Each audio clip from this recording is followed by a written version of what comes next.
ജനിച്ചു വളർന്ന നാടിനോടും 3.5 കോടി മലയാളികളോടും അശേഷം സ്നേഹമില്ലാത്തൊരു പാർട്ടിയാണ് BJP എന്നുള്ളത് ജോർജ് കുര്യൻ്റെ പ്രസ്താവനയോടുകൂടി ഒന്നുകൂടി വ്യക്തമാക്കിയിരിക്കുകയാണ്.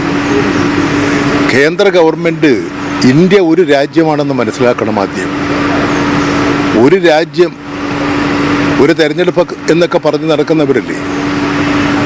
ഇന്ത്യയിലെ എല്ലാ സംസ്ഥാനങ്ങൾക്കും ജനങ്ങൾക്കും തുല്യനീതി ലഭ്യമാകണം.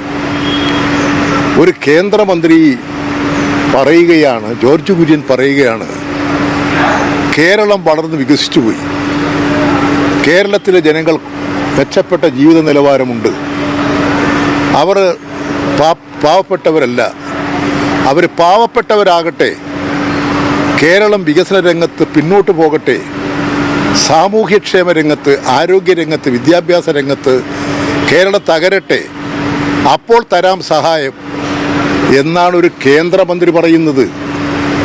എത്രമാത്രം തികച്ച തെറ്റായ ധാരണയാണ് കേന്ദ്രമന്ത്രി കേരളീയനായിട്ടുള്ള ഒരാൾ വെച്ച് പുലർത്തുന്നത്. അത് BJPയുടെ ശബ്ദമല്ലേ?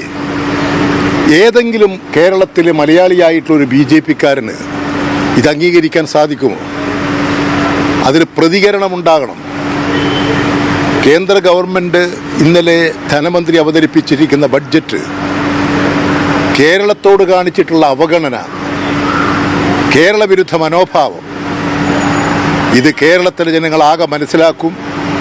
BJP എന്ന് പറയുന്ന കേരള വിരോധ പാർട്ടിയായി മാറിക്കഴിഞ്ഞിരിക്കുകയാണ്. കടുത്ത കേരള വിദ്വേഷമാണ് BJPയിലുള്ളത്. അതിൻ്റെ പ്രതികരണമാണ് വന്നിട്ടുള്ളത്.